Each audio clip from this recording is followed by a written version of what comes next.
are supposed to be, supposed to be the mother that's supposed to have a respect, of the Biafrans. At least if you do not, have any regard or anything, at least you should respect the dead of your husband in the graveyard. I'm talking about Bianca Ojukwu. Remember how your husband have led so many millions of Igbos, the Biafrans, and rendered them to early death. That is the massacre of 1967, civil war. The genocide that took place in Nigeria, much especially in the Biafran land, that is the southeast, it was Ojukwu that led those guys, unto untimely death. At least we should have respect that. And now she's busy fronting herself with Bola Ahmed Tinubu and Sidious Musa and the rest of you. That was one gave Ribadu match to say that Tinubu have done so much well in the southeast that the BLA or whatever they say the ESL or the sit at home is no longer effective. I don't blame them. It was Bianca that gave them the impetus. But Bianca, when she came into office as a foreign affairs minister, she vowed to, bring about the release of Nnamdi Kanu. She said she would do all it takes in her power to bring out Nnamdi Kanu. Do you think that she vowed to bring Nnamdi Kanu out of Nigerian dungeon, Abi? But Nnamdi Kanu is still there. What is Nnamdi Kanu still doing? If she vow, if she know what she's doing. Let me tell you, there is something you don't understand. This woman, Bianca Ojukwu, was not there during the Civil War. She was not yet born. Are you hearing me? She was a baby. She was the mate of Ojukwu's third daughter or last child. Are you getting? She was a daughter to former governor. Oh no. Do you understand? Yes, I know what I'm saying. So, as I have said, I'm talking about Bianca Ojukwu. It's just that I could remember at the initial stage when they were, Ono was like, you will not marry my daughter. Bianca came up and said that she have already vowed in her life that she would like to marry a hero. So that was why in the club, you understand, it was in the club which her father, attended. That was where he saw Ojukwu. He was just hearing Ojukwu, not that she knew Ojukwu. She was just hearing about Ojukwu. It was in the party, in the club of, Nigeria now, of the rich, where Ojukwu attended. It was there that she now saw Ojukwu for her very first time. And on that, her father now introduced Ojukwu to her, introduced everybody, introduced each other. From there, she started falling in love. This man that I've been hearing, this hero, when Ojukwu now approached later, after some time, approached her. That was how they exchanged this thing. Then when Ojukwu approached her, it's like, my dream come true. She did not hesitate in saying yes to the old man. You understand? In saying yes because her dream has come true. But it's quite unfortunate that that dream that makes that she believed that has come true, she did not have respect to that dream. Because had it been that she stood her ground, she would have been that at the end of the day that Biafra stand, she would have been the model of Biafra. But today she have lost it. She and her partner in crime, Uchechi. They have lost it. Yes, they have lost it. And as you can see now in Finland, what is playing out now, because I'm on Ekpa with the lawyer. There is one lawyer now, if you watch that Levy, I could remember Levy, that man have cross-examined Nnamdi Kanu and cross-examined the case and the matter from the onset and say that there is no way in the world that Nnamdi Simon Ekpa will not stand victoriously. That was what gave him the impetus. It was, oh yeah, let's go. Anytime, any day, the Finnish government is ready. He is ready to do, to answer them. Anytime, any day, Nigeria is ready. He's ready to answer them. Let them come. See, look at the case of Nnamdi Kanu here in Nigeria. Don't you see how Nigeria is being messed up to the point James Omotosho said that Nigeria is lacking a concrete evidence, and he gave them a date that they should choose one inside 2 weeks. inside the 6 days, that they should choose what 1 day to present their concrete, evidence, and whereby they refuse to do that, that is going to do what? Strike the case and call it and make it as a weaker one. And you know when that happens, you know what it means. So Nigeria, and moreover, the evidence that the legal team of Nnamdi Kanu tendered in the court was administered and was admitted to by the Federal High Court under James Omotosho. You can see it now. Currently now, Biafra is standing on a high edge over Nigeria. Likewise, Simon Ekpa, because you will use with what has happened with the Nnamdi Kanu as well as an attribute to what will finally happen, in Finland in the case of Simon Ekpa. Because in Nigeria, if Nnamdi Kanu could defeat like this, how much more in a country that is under transparency? Okay, but we had the AGF 2 weeks ago come out and say that if that they are not filing for extradition of Simon Ekpa, that why is the media propagating lies as against his office, and at the same time you also said that what they are waiting on the outcome of the court proceeding between Simon Ekpa and the Finnish government. But do you think that if the judgment don't favor Nigeria government or Nigeria as a country, do you think that Nigeria and the AGF will now be filing for or starting the extradition of Simon Ekpa? If the final judgment after the matter, it's filed to the favor of Nigeria, you understand, they still will not have what it takes to bring Simon Ekpa. But if it now goes other ways, that the thing goes against Nigeria, and that is where Nigeria will lose woefully, and they will pay compensation. Yes, because Simon Ekpa is a citizen of Finland, and Finland will charge them for compensation for what? An assault. Do you understand me? Yeah. But if he works in the favor of Nigeria, one thing is this: he will not be extradited to Nigeria. Reason is this: under the law of the Finnish government, they don't have such extradition treaty with Nigeria. They don't have such relationship with Nigeria. They don't have such intimacy with Nigeria. And secondly, Simon Ekpa, as a citizen of the Finnish government, still have rights to decide where he will be, tried or jailed, where he will serve his jail time. You get it? And thirdly again, another point is this: that Nigeria doesn't respect, it's not a country that respects human rights.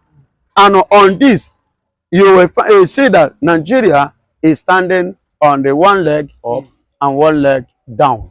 So their 2 legs are not standing very firm.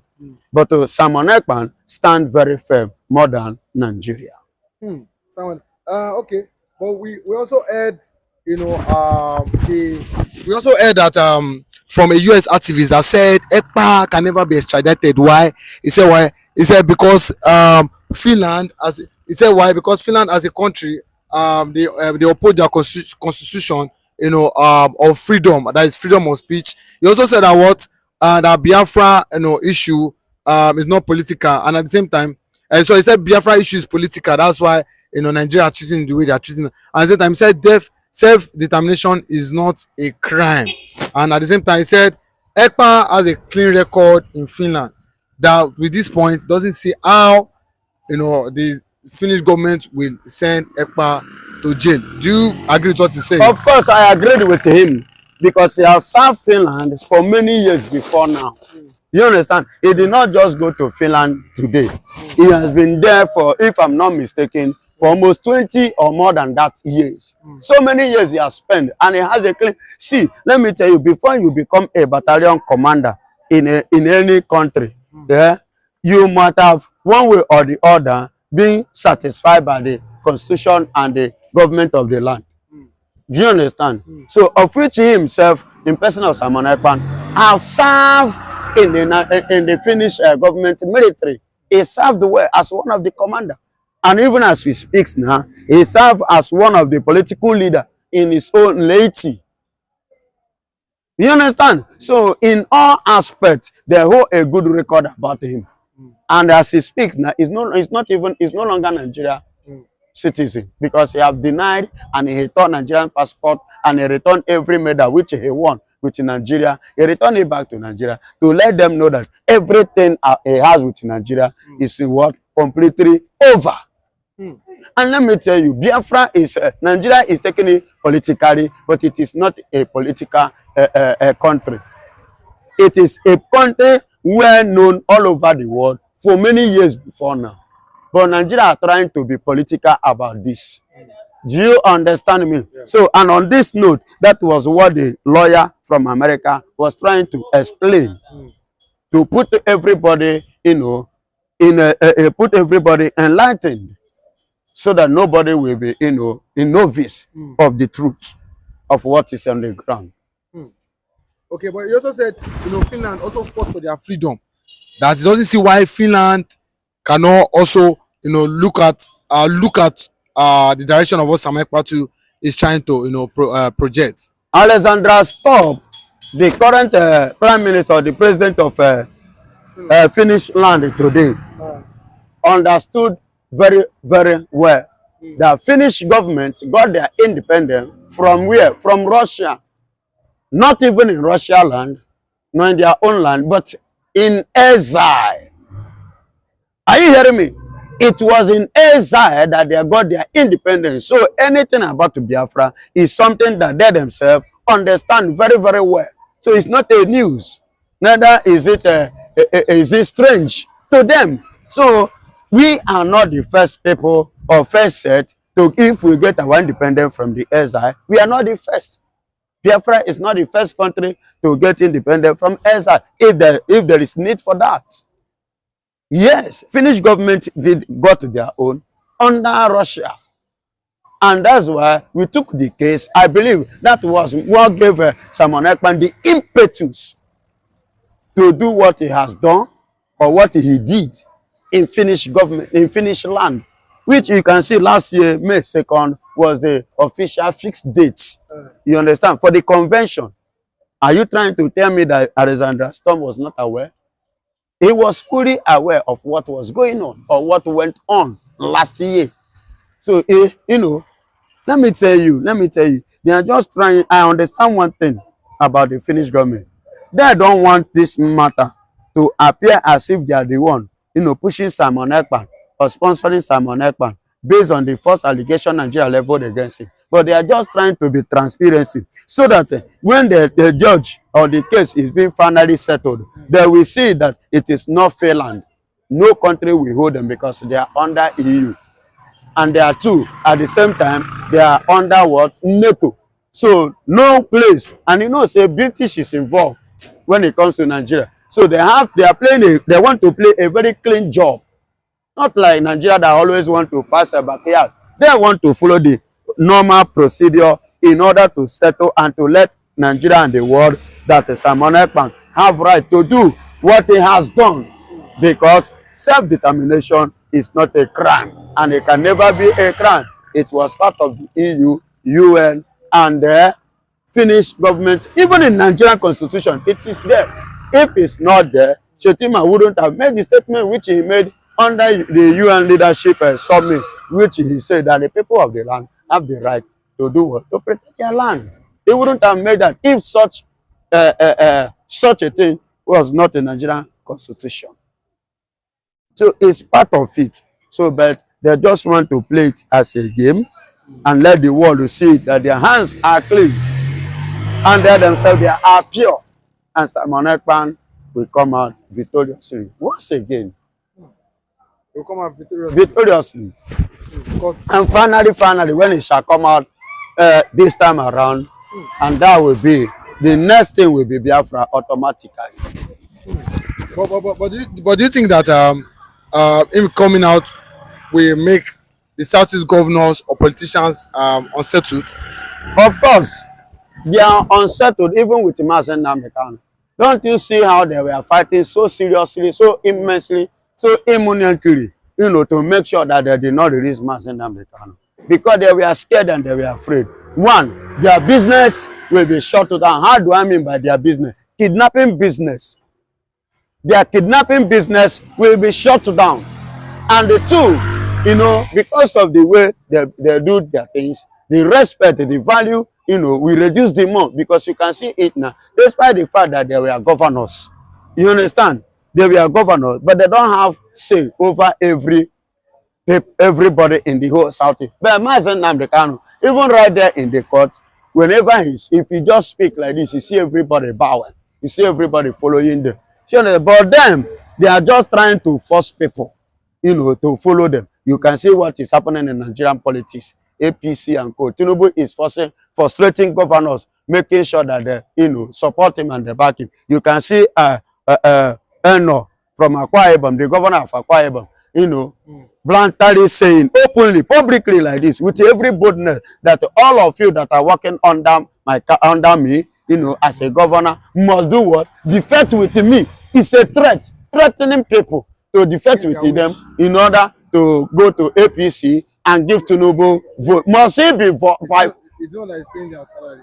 He's the one paying their salary. Must he be the one to decide their life? You can see it. They believe that, all these threats, intimidation that they are giving people in Nigeria, that is how over there others will be given. No, it's not like that. We should have our freedom. And that is why they are being scared of Mazen Nnamdi Kanu. Because once he's been released, he's a freedom fighter. Whenever he speaks, that is the man that speaks our mind. And we do what? We will follow him in mass. But all these intimidators, graduators, governors, impose fullanis upon us. When they speak, we don't listen to them because we know who they are. We know where they are going. Because we know that they are. I've been confirmed to be when the trial will be starting. What's your take as regards this? Yeah, good morning, good afternoon, good evening, and good night, wherever you're watching us from. I remember my humble self, Benjamin Johnson. This is Nachi, one and the only Biafran evangelist. I am happy what is going on today. That finally, a date has been, updated and finally being fixed for Mazen Simon Ekpa to actually appear in the court, to defend himself based on the first allegation leveled against him by the Federal Republic of Nigeria. The country with the terrorists, the country that love terrorists, that welcome terrorists, they admit terrorists, they build a house for terrorism, but the people who stand for the truth, they go against them. That is the country. And something I want you to understand, because this is not syncing me to the statement of Mazen Nnamdi Kanu. What he said, what is the meaning of Nigeria? We are somewhere and we have our own image somewhere. Before the British came to Nigeria, we were somewhere, and we have been existing, somewhere before the British came. What is the meaning of Nigeria? It means nigger area. Nigger, is that a name? It is never a name. And who is ready, to condone that as a name? It is never a name. And regard to this, let's go back, just drive a little to point on something, then let me come back to what you have said. EU have a constitution, that controls them, and of which EU. What is the meaning of EU? You understand? They have a law, that guides them, that controls them. But before I proceed, what is the meaning of EU? EU simply means European Union. That means every European nation, country, is under their constitutional law. You understand? Which Finland, the Finnish land, they are part of the EU, the European Union, of which the law and the constitution of the EU, they themselves are under it. And we have another one, UN. What is the meaning of UN? UN simply means United Nations, which comprises every country on earth. You understand? It's under their law and it's under the constitution, of which every nation have their signatory signed with the law of the UN. Do you understand me? Yeah. So, and these people now, as finally, based on what Nigeria have said against Simon Ekpa, they are now taking the matter now to EU, and then it will be charged and and be treated according to their own law. It is no longer maybe Nigerian influence or Nigerian government or Finnish government. It is now European Union government law that they are going to trash the case of Simon Ekpa. And now, as you can see now, you see the young man standing firmly. I will not forget so soon that one of the lawyers of Mazen Simon Ekpa last year said it. Somebody like Mercury thereabout, somebody like that. I can't vividly remember. He said that anywhere in the world that Simon Ekpa stand to win. Do you understand? He said anywhere in the world that they take the case to, that Simon Ekpa is going to win Nigeria, of which that time we were even waiting for Nigeria to appear in ICC, which Simon Ekpa himself was waiting for Nigeria in ICC, including the Finnish government, of which Nigeria never turned up, they never show, until this very time that they finally, decided to pick a date. It was May 15th before. They later shifted to June. But now they have finally bring it back to May 30th. And I wonder why they should bring it to May 30th, being the day that the heroes of the Biafrans, is our day to remember and to honor our fallen heroes. Was it the reason why? I don't know. Should that be the reason why? I don't know why they put that day, they choose that day, to judge the case. But glory still be to God that that day, even the EU is honoring that occasion. That's what those heroes, the fallen heroes, that is what it means for taking the case of Simon Ekpa as one of the living heroes regard to Biafra, and the case to be treated on the very day, faithful day, that we are going to remember, sit at home to remember our own fallen hero. Is the day that they have chosen to as well treat Simon Ekpa case. It means that they respect that day, they have value for that day, they have an honor for that day. So you can see now that Bianca Ojukwu, Ogechi, the Delilah, you can see the Delilah, that is Uchechi, rather, Uchechi, that is Nnamdi Kanu wife, and Ojukwu's wife, Bianca. These two ladies have no respect, they have no regard, they have no honor, because they lack value. You understand? They lack what? Value. And even that they have value, or they have respect, they have regard to their home, they will not mess up the way no, they have messed up. Imagine your husband being in the custody of the dungeon, the enemies, the wicked, the evil ones, suffering over what he did not commit. You are busy fronting yourself before other. What is so special about other men that your husband have not given to you? Is, should I talk about the other are supposed to be, supposed to be the mother that's supposed to have a respect, of the Biafrans. At least if you do not, have any regard or anything, at least you should respect the dead of your husband in the graveyard. I'm talking about Bianca Ojukwu.